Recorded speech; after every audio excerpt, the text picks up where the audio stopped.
கர்த்தர் நல்லவர், அவருக்கே மகிமை உண்டாகட்டும். கூடி வந்திருக்கிற உங்கள் எல்லாரையும் ஆண்டவரும் இரட்சகருமாகிய இயேசு கிறிஸ்துவின் நாமத்தில் வாழ்த்துகிறேன், வரவேற்கிறேன். கர்த்தர் நம்மை ஆசீர்வதிப்பார்.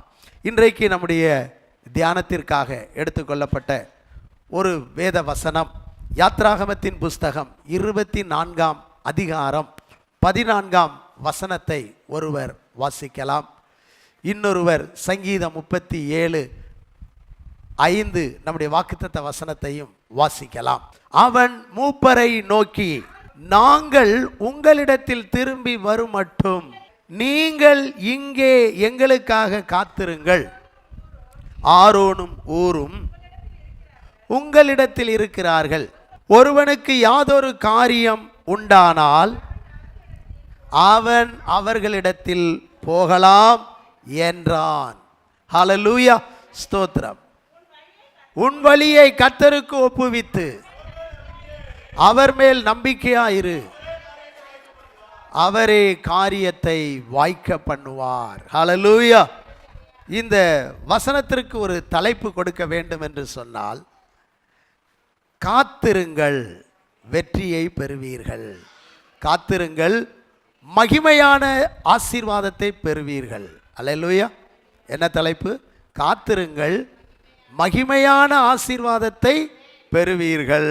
அல்லேலூயா. கர்த்தருடைய பரிசுத்த நாமத்திற்கு மகிமை உண்டாகட்டும். இங்கே நாம் இந்த வசனத்தை சிந்திக்கும் போது, மோசே சபையின் மூப்பர்கள் எல்லாரையும் நோக்கி சொல்றார். எப்போ சொல்றாரு, எந்த சூழ்நிலையில் சொல்லுகிறாரு அப்படின்னு சொன்னா, 40 நாட்கள் சீனாய் மலையில தேவனோடு கூட போய் உபவாசத்தில் இருக்க போகிறார். தேவனிடத்தில் மகிமையான கட்டளைகள், பிரமாணங்கள், நியமங்கள், கற்பனைகள், இந்த மக்களுக்கான மகிமையான திட்டங்கள், ஆரோனுக்கான ஊருக்கான எல்லா மக்களுக்கும் ஏதுவான ஒரு ஆசீர்வாதங்களை பெற்று அந்த மலையில் இருந்து கீழே இறங்கி வந்து உங்களுக்கு கொடுக்க போறார். அல்லேலூயா. நான் பெற்றுட்டு வர்ற வரைக்கும் நீங்கள் என்ன செய்யுங்க? காத்திருங்க. உங்கள் வழியெல்லாம் கர்த்தருக்கு ஒப்புவீங்க. நான் வர்ற வரைக்கும் வெயிட் பண்ணுங்க. எல்லாரும் பொறுமையாக இருங்க. ஏதாவது உங்களுக்கு ஒரு காரியம், பிரச்சனை ஏதாவது தேவைப்பட்டா நீங்கள் எங்கே போங்க? ஆரோன்கிட்ட போங்க, ஊருட்ட போங்க. இந்த 2 பேரையும் உங்களுக்கு பொறுப்பாக நியமிச்சிருக்கிறேன். நாங்கள் திரும்பி வரும் மட்டும் அப்படின்னு சொல்கிறார். அப்போ மோசேயும் யோசுவாவும் மேலே போகிறாங்க. யோசுவா ஒரு கால கட்டத்தில் ஒரு குறிப்பிட்ட எல்லையில் மட்டும் என்ன செஞ்சுக்கிறாரு? இருந்துக்கிறார். ஆனால் பொறுப்பாளராக இவங்க 2 பேரையும் நியமிக்கிறார். யாரெல்லாம்? ஆரோனையும் ஊரையும். அல்லேலூயா. ஏன் இந்த மோசே இந்த ஆரோனையும் ஊரையும் நியமிச்சாரு அப்படின்னு சொன்னார். இந்த சம்பவத்தில் இந்த 3 பேர் முக்கியமாக இருக்காங்க. யோசுவாவும் மோசையோட பக்கத்தில் போயிடுறார். இஸ்ரவேல் மக்களை எகிப்திலிருந்து விடுவித்து கொண்டு வரும்போது ரெவிதீம் என்ற ஒரு இடம் வந்துச்சுது. அந்த இடத்துல அமலேக்கியர்கள் வழி மறித்து இஸ்ரவேலர்களை போக விடாதபடிக்கு, கானானை சுதந்திரிக்க விடாதபடிக்கு, அல்லது ஆராதிக்க விடாதபடிக்கு, ஆராதிக்கிற ஜனங்களை மறித்தான். அவர்களில் சில பலவீனமானவர்களை எல்லாம் பின்னால் வருவாங்க. பார்த்தீங்களா? பலவீனமானவர்கள். பின்னால் வர்றவங்கெல்லாம் யார்? பலவீனமானவங்க. லேட்டாக வர்றவங்க கூட கொஞ்சம் பலவீனமானவங்க தான். வீட்டு வேலையெல்லாம் முடித்து கால் ரொம்ப லேட்டாக தான் எந்திரிச்சிருப்பாங்க. அவங்க கொஞ்சம் லேட்டாக தான் வருவாங்க. சோர்ந்து போய் டல்லாக வருவாங்க. பலவீனமானவர்கள். கொஞ்சம் நல்லா உற்சாகமான ஆட்கள்லாம் ஆளாக அணி திரண்டு சும்மா கம்பீரமாக முன்னே போவாங்க. அல்லேலூயா. அதனால் சாத்தான் எப்போவுமே அந்த பலவீனமானவங்களை தான் குறி வைக்கிறான். அல்லேலூயா. எப்போதுமே இந்த பலவீனமானவர்கள் வந்து பின்னால் தான் இருக்கிறாங்க. ஸ்கூலில் கூட மாப்பிள்ளை பெஞ்சி அப்படின்லாம் சொல்லுவாங்க, ரொம்ப சோர்வாக இருக்கிறவங்களை. அல்லேலூயா. சோதரி இயேசுவுக்கு 12 சீசர்கள் இருந்தால் கூட அந்த யூதாஸ் பேர் தான் லாஸ்ட்டு சொல்லியிருக்குது. அல்லேலூயா. அதனால் நீங்கள் யாரும் தப்பாக நினச்சிக்கிடாதீங்க. பைபிளில் அப்படிலாம் அந்த பின்னால் உள்ளவங்களுக்கு சில விளக்கங்கள்லாம் கொடுக்கிறது. ஆனால் நீங்கள் யாருமே அப்படி கிடையாது. நம்ம எல்லாருமே முன்னணியிலே நிற்கிறவர்கள். ஆமென், லூயா. வெற்றி பெறுகிறவர்கள் நம்ம தேவனுடைய யுத்த சேனை வீரர்கள். அப்போ அந்த ரெவிதீமிலே யுத்தம் நடந்துச்சு. இந்த அமலேக்கியரை விடக்கூடாது. இஸ்ரவேலரை மரிக்கிறார்களே, ஆராதிக்க ஜனங்களை மரிக்கிறார்களே, இவர்களை அழிக்க வேண்டும் என்று யுத்தம் நடந்துச்சு. அப்போ யுத்தத்தில் யோசுவா முன்னணியில் நின்று பயங்கரமாக யுத்தம் செய்கிறான். அமலேக்கியர்கள் வெட்டுண்டு போகிறார்கள். ஒரு காலகட்டத்தில் பார்த்தீங்கன்னு சொன்னால் அந்த அமலேக்கியர்கள் எல்லாம் இஸ்ரவேலரை மேற்கொள்கிறாங்க. இது என்ன அப்படின்னு சொல்லி பார்த்தா மாறி மாறி யுத்தம் நடக்குது. காரணம் என்னென்னா, அந்த மலையின் உச்சியில் மோசே தம்முடைய கையை அப்படியே உயர்த்தி வானத்துக்கு நேராக ஜெபம் பண்ணிக்கிட்டே இருக்கார். மோசே கை உயரும் போது யோசுவா கம்பீரமாக யுத்தம் பண்ணி அமலேக்கியரை வீழ்த்துறாரு. அந்த மோசையின் கரம் கொஞ்சம் தளர்ந்து போன உடனே, சோர்ந்த உடனே மோசே கையை கீழே போடுறாரு பார்த்தீங்களா? அப்போ அமலேக்கியர் எல்லாரும் எழும்பி வந்து இஸ்ரவேலர்களை துரத்துறாங்க. இதை ஆரோனும் ஊரும் என்ன செஞ்சாங்க? கண்டுபிடிச்சாங்க. ஐயோ, இவர் கையில் ஏதோ ஒரு விசேஷம் இருக்குதே, இவர் கையை உயர்த்தினா அற்புதம் நடக்கு, கையை கீழே போட்டால் தோல்வி வருது, உயர்த்தினா வெற்றி, தாழ்த்தினால் தோல்வி. அப்படியானால் ரெண்டு பேரும் மோசே பக்கத்தில் ஒரு கல்லை எடுத்து போட்டு அந்த கல் மேலே உட்காந்துட்டு மோசையின் கையை ஆரோன் வலது கையையும் இந்த ஊர் இடது கையும் பிடிச்சி அப்படியே தாங்கி பிடிச்சிக்கிட்டே இருக்காங்க. பிடித்தால் யுத்தம் பயங்கரமாக நடக்குது. சோத்ரம். எதிரிகள் பட்டு விழுந்துக்கிட்டே இருக்கிறாங்க. இவர்கள் தான் எதிரியை துரத்தி முன்ன போய்கிட்டே இருக்கிறாங்க. கிட்டத்தட்ட யோசுவாவை கொண்டு ஒரு மிக பிரமாண்டமான வெற்றியை கர்த்தர் அன்னைக்கு கொடுத்துட்டார். அல்லேலூயா. அன்னைக்கு தான் ஒரு பாட்டு பாடினாங்க, யெகோவா நிசி, யெகோவா நிசி, ஏற்றி பாடுவோம் எங்கள் கோடி வெற்றி கோடியே, ஹல்லேலூயா, எங்கள் கோடி வெற்றி கோடியே, ஹல்லேலூயா. அப்போ அன்னைக்கு வெற்றி கோடி ஏற்றுனாங்க. அன்னைக்கு ஆண்டவர் சொன்னார், தலைமுறை தோறும் யுத்தம் இந்த அமலேக்கோடு தொடரும், அமலேக்கை தேசத்தில் இராதபடி சர்வநாசம் பண்ணுவேன், சங்காரம் பண்ணுவேன் அப்படின்னு கர்த்தர் சவால் விட்டார். அல்லேலூயா. ஆராதிக்கிற பிள்ளைகளுக்கு விரோதமாக எந்த சக்தி எழும்பினாலும் அந்த சக்தியை கர்த்தர் அடக்குகிறார். அது எழும்பாதபடிக்கு முறிக்கிறார். அது எழும்பும் என்றால் அந்த ஜனத்தோடு யுத்தம் தொடரும் என்று கர்த்தர் வாக்கு பண்ணியிருக்கிறார். ஹல்லேலூயா. ஏனென்றால் நம்முடைய தேவன் சர்வ வல்லமை உள்ளவர். ஹல்லேலூயா. ஸ்தோத்திரம். இப்போ பார்த்தீங்கன்னு சொன்னா இவங்கெல்லாம் முக்கியமானவங்க. இப்போ இது 17ஆம் அதிகாரத்தில் நடந்த சம்பவம். யாத்ராகமத்தில் 19ஆம் அதிகாரம் 18 19 நீங்க பார்க்கும்போது 19, 20 பார்க்கும்போது சீனாய் மலைக்கு ஆண்டவர் போயிருக்கிறாரு. அல்லேலூயா. மோசே போயிருக்கிறாரு. சீனாய் மலைக்கு மோசே போயிருக்கிறாரு. அப்போ அங்க போகும்போது அவன் சொன்ன சில காரியங்கள் தான் என்ன அப்படின்னா, நாங்கள் உங்களிடத்தில் திரும்பி வரும் மட்டும் நீங்கள் இங்கே எங்களுக்காக காத்திருங்கள். நீங்கள் எல்லாரும் காத்திருங்க, வழியை ஒப்புவிச்சு வெயிட் பண்ணிக்கிட்டே இருங்க, காத்திருங்க. ஏன் காத்திருக்கணும் அப்படின்னு சொன்னால், மகிமையான ஒரு ஆசீர்வாதம் உங்களுக்கு என்ன செய்ய போகுது? வரப்போகுது. எத்தனை பேர் இந்த மாதம் காத்திருக்கிறீங்க? மகிமையான ஆசீர்வாதம் எனக்கு வரப்போகுது, என் குடும்பத்துக்கு வரப்போகுது, சபைக்கு வரப்போகுது, என்னுடைய வாழ்க்கையில், என்னுடைய அலுவலகத்தில், என்னுடைய பணியில் வரப்போகிறது என்று நம்புகிறீர்களோ? நீங்கள் எல்லாம் காத்திருங்கள். அல்லேலூயா. அப்போ இந்த இடத்திலே இந்த ஆரோனுக்கு பொறுப்பை கொடுத்தார், ஊருக்கு பொறுப்பை கொடுத்தார். ஏன்னா மோசே கையை இவங்க தாங்கி பிடிச்சதுனால மோசேயின் ஸ்தானத்தில் பொறுப்பாளர்களாக நியமிக்கப்பட்டவர்கள் யாரு? அவன் கரத்தை தாங்கி பிடித்தவர்களுக்கு பொறுப்பை கொடுக்கிறார். நீங்கள் தான்ப்பா 6 லட்சம் மக்களையும் பார்த்துக்கணும், 6 லட்சம் புருஷர்களையும் ஸ்திரீகளையும், 20 லட்சம் மக்களுடைய தேவைகள் எதுன்னா கரெக்டாக சரியாக அவங்கள நடத்துங்க, சரியாக அவங்களுக்கு ஆலோசனை கொடுங்க. உங்களை நம்பி நல்ல பொறுப்பை தந்துட்டு நான் போகிறேன், நீங்கள் காத்திருங்க, நான் வர்ற வரைக்கும் வெயிட் பண்ணுங்க, இந்த ஜனங்களை சிதற விட்டுறாதீங்க, உங்கள் பொறுப்புள்ளவர்களாக இருங்க அப்படின்னு சொல்லியிருக்கிறார்.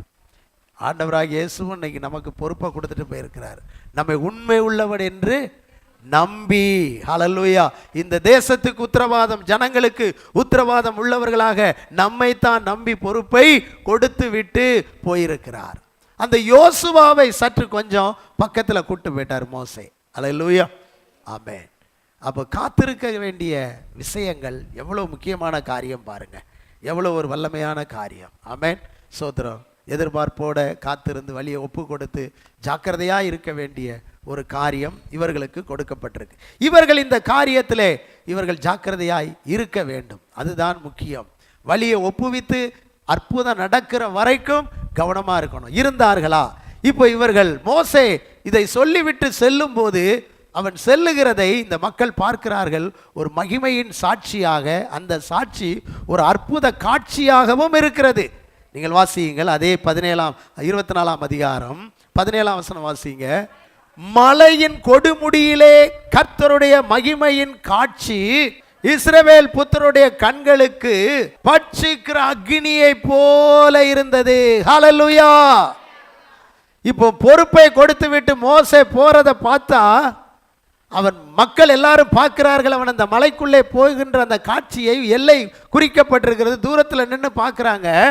பார்த்தால் அது அக்னி. ஹல்லேலூயா, சோத்ர. கர்த்தருடைய மகிமையின் காட்சி இஸ்ரவேல் புத்தருடைய கண்களுக்கு பட்சிக்கிற அக்னியை போல இருக்கிறது. அந்த அக்னி எப்படி இருக்கும்? பட்சித்து போடு, சாம்பலாக்கி போட்டுறது போல பவரா இருக்கு அந்த அக்னி. ஹல்லேலூயா. இதே அக்னியை தான் மோசே ஏற்கனவே கண்டான். 3ஆம் அதிகாரத்தில் 2ஆம் வசனம் யாத்ராகமத்தில். அந்த அக்னி ஜுவாலையை பார்த்தால் ஆச்சரியமா இருக்குது. முட்செடி உள்ளே இருக்கிறது, வெந்து போகல. இந்த அற்புத காட்சியை நான் பார்ப்பேன் என்று கிட்ட போகிறான். மோசே மோசே என்று கர்த்தர் அவனை அழைத்து அவனுக்கு ஒரு ஊழியத்தை கொடுக்கிறார். அப்படிப்பட்ட அனுபவத்துக்குள்ளே இப்பொழுது அந்த பச்சையான முட்செடியை போலவே இந்த மோசையையும் அந்த அக்னிக்குள்ள கூட்டு போறாரு. ஆனால் மக்கள் பார்த்தால் இந்த மோசைக்கு என்ன நடந்ததோ தெரியலையே, இவ்வளோ ஒரு அக்னி இருக்குதே, அவன் இதுக்குள்ள பிழைச்சிருக்கவே முடியாதுன்னு சொல்லக்கூடிய அளவுக்கு அந்த காட்சி மகிமையின் காட்சியா இருக்கிறது, அற்புத சாட்சியா இருக்கு. எப்படி கூட்டு போறாரு பாருங்க. அல்லேலூயா, அல்லேலூயா. ஒரு பெரிய திட்டத்தை இவனுக்கு கொடுப்பதற்கு, பெரிய ஊழியத்தை கொடுப்பதற்கு, இந்த மக்களுக்கான பெரிய ஆசீர்வாதங்களை கொடுப்பதற்கு இந்த தேவ மனிதனை சாதாரணமா கூட்டு போல கர்த்தர் எப்படி கூட்டு போறாரு? மகிமையா கூட்டு போறாரு. நம்முடைய தேவன் ஒருத்தரை கூட்டு போனா, எலியாவை கூட்டு போனாரு. எப்படி? அக்னி மயமான ரதத்தில் கூட்டு போனார். நம்ம தேவன் ஒரு ஆளை தம்முடைய இடத்துக்கு கூட்டு போவார் அப்படின்னா, அல்லேலூயா. ஐஸ்வர்யமான எல்லாரும் மனுஷர்கள் கொண்டு அடக்கம் பண்ணாங்க. லாசருவை தேவதூதன் கூட்டிட்டு போனான், கொண்டு போனான். அல்லேலூயா. தம்முடைய பிள்ளைகளுக்கு ஒரு காரியத்தை கொடுத்து அனுப்பணும்னு சொன்னாலும், அல்லது தம்முடைய மகிமையின் ராஜ்யத்துக்குள்ள அவங்கள கூப்பிடனாலும், அவங்கள சொல்லி முடியாத மகிமையினாலே, ஆசீர்வாதத்தினாலே நிறைத்து தான் கர்த்தர் கூப்பிடுவார். இங்கே மோசையை சீனாய் மலைக்கு இந்த மக்களுக்கான திட்டத்தை நிறைவேற்ற, இந்த மக்களுக்கான ஆசீர்வாதத்தை கொடுப்பதற்கு, ஆரோனுக்கான ஊருக்கான ஆசீர்வாதங்களை எல்லாம் கொடுப்பதற்கு தேவன் அவரை அழைத்து கொண்டு போகிறார் அங்கே. அல்லேலூயா. அந்த காட்சி ஆச்சரியமா இருக்குது. இஸ்ரவேல் மக்கள் எவ்வளவு இந்த காட்சியை குறித்து எவ்வளவு சந்தோஷப்பட்டிருக்கணும். நிச்சயமா அவங்க என்ன செஞ்சிருப்பாங்க? சந்தோஷப்பட்டிருப்பாங்க. அல்லேலூயா, சோத்ரம். அப்போ இவர்கள் காத்திருந்தார்களா? நீங்க பார்த்தீங்கன்னு சொன்னா 24ஆம் அதிகாரத்தில் சொல்லிட்டு அங்க தேவ சமூகத்துக்கு போயிட்டாங்க. 31ஆம் அதிகாரம் வரைக்கும், யாத்ராகமம் 24 31ஆம் அதிகாரம் வரைக்கும் அவன் எங்க இருக்கிறான் அப்படின்னு சொன்னா, தேவனுடைய பிரசன்னத்திலேயே இருக்கிறான். தேவனுடைய பிரசன்னத்தில் இருக்கிறதுனால இந்த மக்கள் எல்லாம் ஆண்டவர் மேல அன்பு வைத்திருக்கிறதினால், பாசம் வைத்திருக்கிறதினால், ஆரோனும் ஊரும் மோசைக்கு கீழ்ப்படிந்து, ஆண்டவருக்கும் கீழ்ப்படிந்து அன்பு செலுத்தி கொண்டே இருக்கிறபடியினால், அல்லேலூயா, இந்த மக்களுடைய பொறுமையை, இந்த மக்கள் காத்திருப்பெல்லாம் பார்த்த தெய்வம் இந்த மக்களுக்கான அநேக திட்டங்களை, ஆசீர்வாதங்களை பரத்திலே அல்லது சீனாய் மலையிலே ஆயத்தம் பண்ணுகிறார். அல்லேலூயா. 1 கொரிந்தியர் 2ஆம் அதிகாரம் 9ஆம் வசனத்தை வாசிங்க. 1 கொரிந்தியர் 2ஆம் அதிகாரம் 9ஆம் வசனம் என்ன சொல்லுகிறது? எழுதியிருக்கிறபடி, தேவன் தம்மில் அன்பு கூறுகிறவர்களுக்கு ஆயத்தம் பண்ணினவைகளை கண் காணவும் இல்லை, காது கேட்கவும் இல்லை, அவர்கள் மனிதனுடைய இருதயத்தில் தோன்றவும் இல்லை. அன்பு கூறுகிற பிள்ளைகளுக்கென்று தேவன் அநேக ஆசீர்வாதங்களை அன்றைக்கு அல்ல, இன்றைக்கும் ஆயத்தம் பண்ணிக்கிட்டு இருக்கிறார். அல்லேலூயா. தங்கள் வழியை கர்த்தருக்கு ஒப்பு கொடுத்திருக்கிற பிள்ளைகளுக்கென்று, அவரை மகிமைப்படுத்தி ஆராதித்து துதித்து ஸ்தோத்தரித்து கொண்டிருக்கிற பிள்ளைகளுக்கென்று, யார் உங்களுக்கு எதையும் ஆயத்தம் பண்றாங்களோ பண்ணலையோ, நீங்க நம்புகிற தேவன், நீங்க ஆராதிக்கிற ஆண்டவர், நீங்க ஒப்பு கொடுத்திருக்கிற உங்க வழியை ஒப்பு கொடுத்திருக்கிற கர்த்தர் உங்களுக்காக அநேக காரியங்களை ஆயத்தப்படுத்தி கொண்டுதான் இருக்கிறார், ஆயத்தப்படுத்தி கொண்டுதான் இருக்கிறார். அல்லேலூயா. இந்த ஜனங்களுக்கான காரியங்களை ஆண்டவர் முதல்ல ஆயத்தப்படுத்தினார். மேலே இவங்களுக்கு ஒன்றுமே தெரியாது, கீழே இருக்கிறவங்களுக்கு மோசேட்ட தான் சொல்கிறார். என்ன சொன்னார்? மலையில் கூட்டு போய் ஒரு கூடாரத்தை காட்டினார். எதை காட்டினார்? ஒரு கூடாரத்தை காட்டினார். மகிமையான கூடாரம். மோசே, இந்த கூடாரத்தை பாரு, இதனுடைய அளவை பாரு, இதனுடைய எண்ணிக்கையை பாரு, இதனுடைய திரைகளை பாரு, இதெல்லாம் பாரு. இதன்படி ஒரு கூடாரத்தை என் ஜனங்களுக்கு நீ கீழே என்ன செய்யணும், எனக்காக நீ ஸ்தாபிக்கணும், அந்த கூடாரத்தில் வந்து மக்கள் ஆராதிக்கணும் அப்படின்னு சொல்லி ஒரு கூடாரத்தை ரெடி பண்ணிட்டார். அல்லேலூயா. ரெண்டாவது பார்த்தீங்கன்னு சொன்னால், அவனுடைய சகோதரனாகிய ஆரோன் அவனுக்கு பொறுப்பு கொடுத்துட்டு போயிருக்கிறாரு. உலகத்திலேயே யாரும் இப்படி ஒரு ட்ரெஸ்ஸை போட்டிருக்க கூடாது. அல்லேலூயா. ஆரோனுக்கு தெரியாது. ஒரு காலத்தில் நம்ம ட்ரெஸ் எல்லாம் பார்த்தா ரொம்ப பரிதாபமாக இருக்கும். எத்தனையோ ஒட்டுகள் போட்டிருப்போம், எவ்வளவோ பரிதாபமாக கிழிஞ்சிருக்கும். சிலருக்கு அதெல்லாம் இருக்காது, மேலே சட்டையை போட்டிருக்க மாட்டாங்க. அப்படிலாம் பரிதாபமான ஒரு காலங்கள் தான் நம்முடைய காலங்களே. ஆனால் நம்ம காலங்களுக்கு முந்தைய எவ்வளவோ அந்த ஆரம்ப காலங்கள்லையே ஆரோனுக்கு போட்ட ட்ரெஸ்ஸு அவனுக்கு இப்படி தான் நீ தைக்கணும்னு சொல்லி என்னென்ன அலங்காரம், என்னென்ன டிசைன் இருக்கணுமோ அதெல்லாம் மேலே கர்த்தர் என்ன செய்கிறாரு, காத்திருக்கிறவர்களுக்கு ஆயத்தம் பண்ணுறாரு பாருங்க, வெயிட் பண்ணுறவங்களுக்கு ஆயத்தம் பண்ணுறாரு பாருங்க. இப்படி தான் ட்ரெஸ் பண்ணணும் பண்ணி, சணல் நூல், சல்லடம், உள்ளாடை, கச்சை, அவனுடைய அங்கி, அதில் ஒரு பொன்மணி என்ன வைக்கணும். நீங்களாம் இன்னைக்கு சருக, ஜிமிக்கி என்னெல்லாம் வைக்கிறீங்க, அதெல்லாம் ஈடாகாது. தங்கத்தில் உங்கள் வஸ்திரத்தில் ஏதாவது போட்டிருக்கீங்களா? காதில் கழுத்தில் தான் போடுவீங்க. ட்ரெஸ்ஸில் யாராவது தங்க கொக்கி இருக்குதா உங்களுக்கு? தங்க கனி இருக்குதா? தங்கப்பழம் இருக்கா? இல்லை. ஆனால் கடவுள் பாருங்க, என் ஊழியக்காரன், என் தாசன், என் ஆரோனுக்கு நீ வந்து ஒரு பொன்மணி செய்ப்பா. அல்லேலூயா. அது பக்கம் ஒரு மாதுளம்பழம் வைப்பா. அல்லேலூயா. மாதுளம்பழமும் பொன்மணியும் வச்சு அப்படியே அவனை அந்த ட்ரெஸ்ஸை அலங்காரம் பண்ணி அவனை போட்டு விடு. அதை பார்க்கும்போது எனக்கே மகிமையாக இருக்கணும், மக்களுக்கும் ஆச்சரியமாக இருக்கணும். காத்திருக்கிறவர்களுக்கு எவ்வளோ அருமையான ட்ரெஸ் எல்லாம் மேலே ஆயத்தம் பண்ணுறாரு பாருங்க. அப்படி சூப்பராக எல்லாம் பண்ணிக்கிட்டே இருக்கிறார். அல்லேலூயா.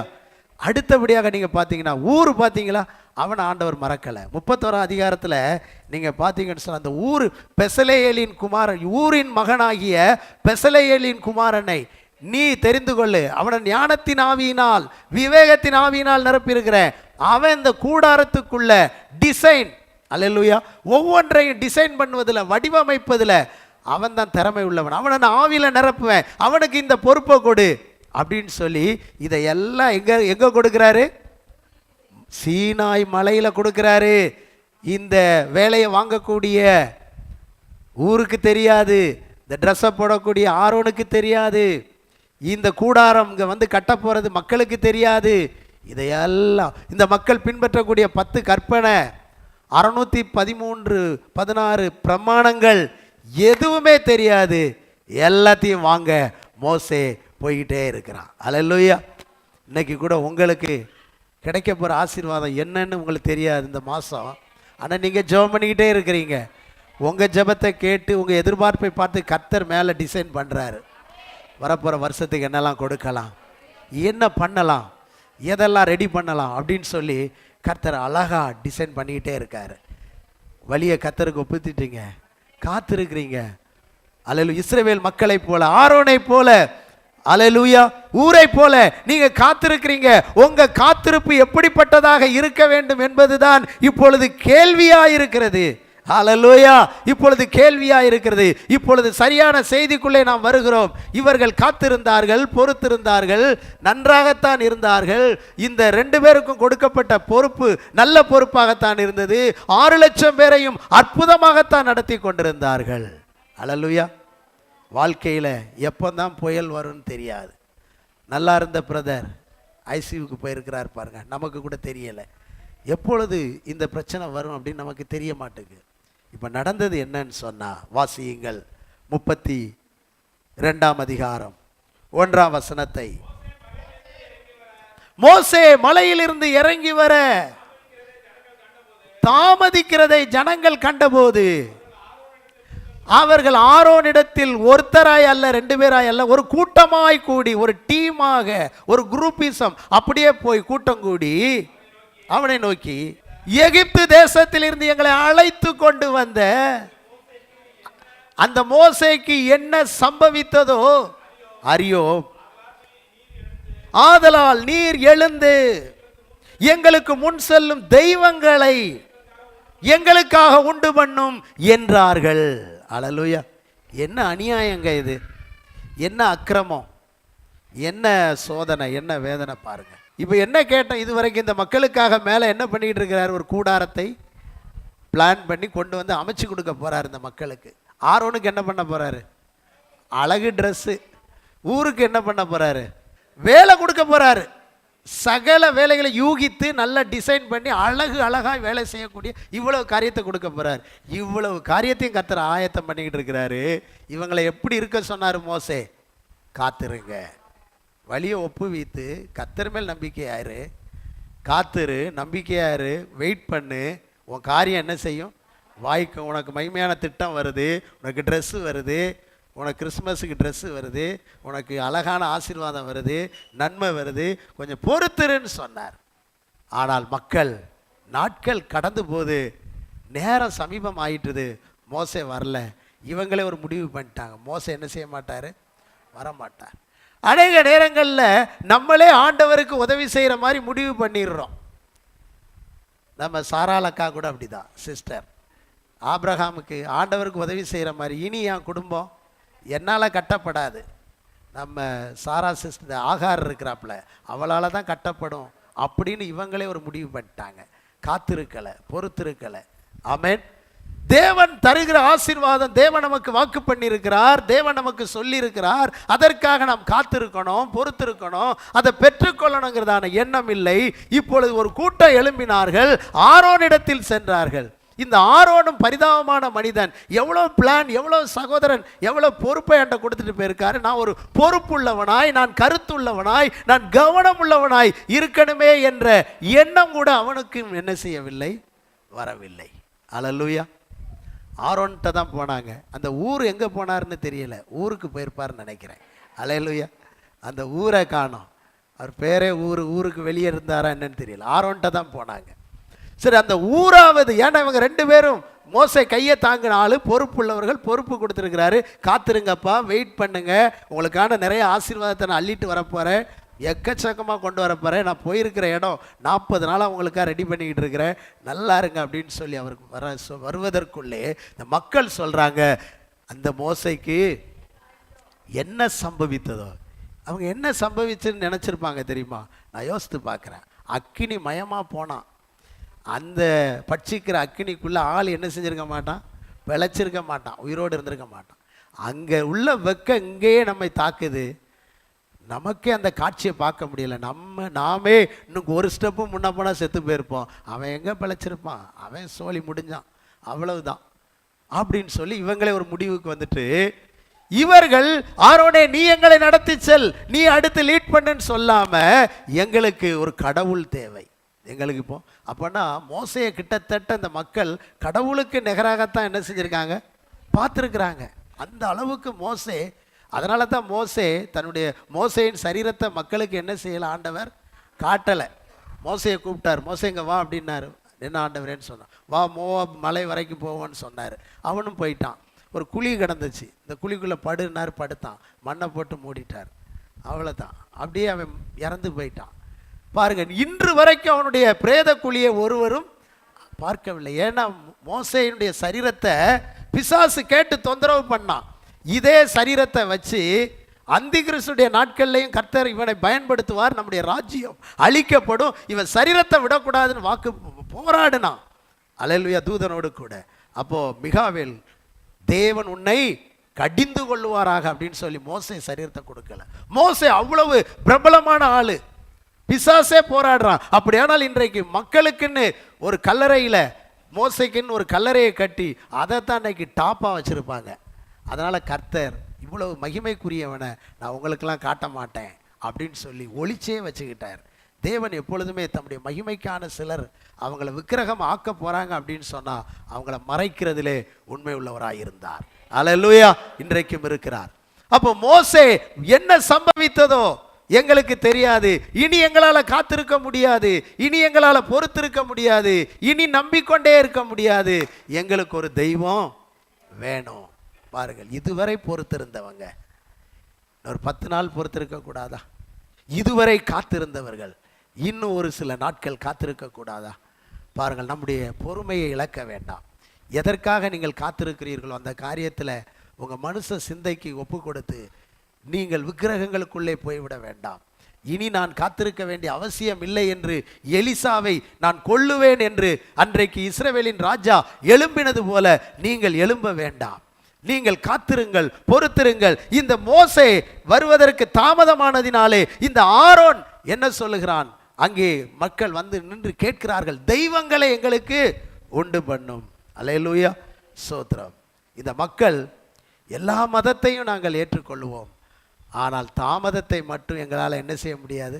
ஏற்றுக்கொள்ள முடியாது. மதத்தை ஏற்றுக்கொள்வோம், தாமதத்தை ஏற்றுக்கொள்ள முடியாது. அது தெரியுது பாருங்களேன். தெய்வங்களை என்று பன்மையில் சொல்கிறாங்க. எத்தனை தெய்வங்கள்னாலும் உண்டு பண்ணு, எத்தனை மதங்கள்னாலும் கொண்டு அதெல்லாம் ஏற்றுக்கொள்வோம். ஆனால் டிலே ஆகிறத, தாமதத்தை எங்களால் தாமதிப்பதை கண்டபோது எங்களுக்கு வேண்டாம், மோசே வேண்டாம், எங்களுக்கு பெரிய திட்டங்கள்லாம் வேண்டாம், அதெல்லாம் இல்லைங்கிற மாதிரி நினச்சிக்கிட்டு இருக்கிறாங்க. ஆனால் இருக்குது. அல்லேலூயா, பிளான் இருக்குது, ஆசீர்வாதம் இருக்குது. எனக்கு அன்பானவர்களை, காத்திருக்கிற நீங்கள் சோர்ந்து போகாதீங்க. எனக்கு ஒன்றும் ரெடி ஆகலையே நினைக்காதீங்க, ஆகிக்கிட்டு தான் இருக்குது. உங்களை கர்த்தர் அழைத்தவர் உண்மை உள்ளவர். ஆயத்தம் பண்ணினதை மனுஷர் கண் பார்க்கல, காது கேட்கல, இதயத்தில் தோன்றல. ஒரு நேரம் வருது, அந்த நேரம் கர்த்தர் தம்முடைய ஆவியாலே அதை உங்களுக்கு வெளிப்படுத்துவார், உங்களுக்கு அறிவுறுத்துவார், காண்பிப்பார். நீங்கள் காத்திருப்பது வீணாய் போவதில்லை. ஹல்லேலூயா.